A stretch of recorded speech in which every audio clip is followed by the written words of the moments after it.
Hello dear viewers, this is Karim Mustafa from Open Janala. আমাদের সমাজ ব্যবস্থায় বেশ্যা একটা গালি এবং মন্দ মানুষ হিসাবে পরিচিত। শুধুই কি পতিতালয়ের পতিতাই কি বেশ্যা, নাকি আমাদের সমাজে আরো অসংখ্য প্রকার বেশ্যা রয়েছে? সম্প্রতি এই বিষয়ে ফেসবুকে বেশ চাউর হয়েছে এই কথাগুলো।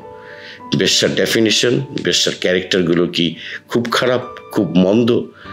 এই ক্যারেক্টারগুলো জানার আগে আপনি যদি নতুন হন, এই চ্যানেলে সাবস্ক্রাইব করুন ওপেন জানালা।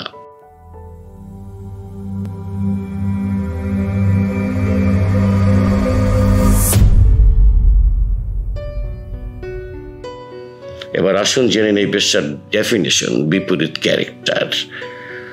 অর্থের বিনিময়ে যে নৈতিকতা বিসর্জন দেয় সে বেশ্যা। অর্থের বিনিময়ে যে ফাইলে সই করে সেও বেশ্যা। অর্থের বিনিময়ে যে চাকুরিতে নিয়োগ দেয় সেও বেশ্যা। অর্থের বিনিময়ে যে আসামিকে জামিন দেয় সেও বেশ্যা। অর্থের বিনিময়ে যে দলের পদ পদবি বিক্রি করে সেও বেশ্যা। অর্থের বিনিময়ে যে নমিনেশন বিক্রি করে সেও বেশ্যা। অর্থের বিনিময়ে মাফিয়া রেজিমকে যারা সাপোর্ট করেছে তারাও কিন্তু বেশ্যা। খাদ্যে ওষুধে ভেজালকারী সেও বেশ্যা। সুদী কারবারি ঘুষখোর সেও কিন্তু বেশ্যা। পরকীয়ায় লিপ্ত সেও বেশ্যা। অন্যায় আদেশকারী এবং প্রয়োগকারী দুজনেই বেশ্যা। অন্যের টাকা যারা মেরে দেয় তারাও বেশ্যা। যারা ওয়ারিশ ঠকায় তারাও বেশ্যা। অর্থের বিনিময়ে যে নারী দেহ বিক্রি করছে সেও কিন্তু বেশ্যা।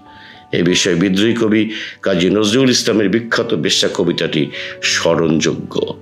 তো আসুন আমরা সবাই একাট্টা হয় ভেদাভেদহীন ন্যায় সমাজ ব্যবস্থা এবং একটি সুন্দর দেশ নির্মাণ করি। No more today, thanks all, bye bye. Open জানালা, করিম মুস্তাফা।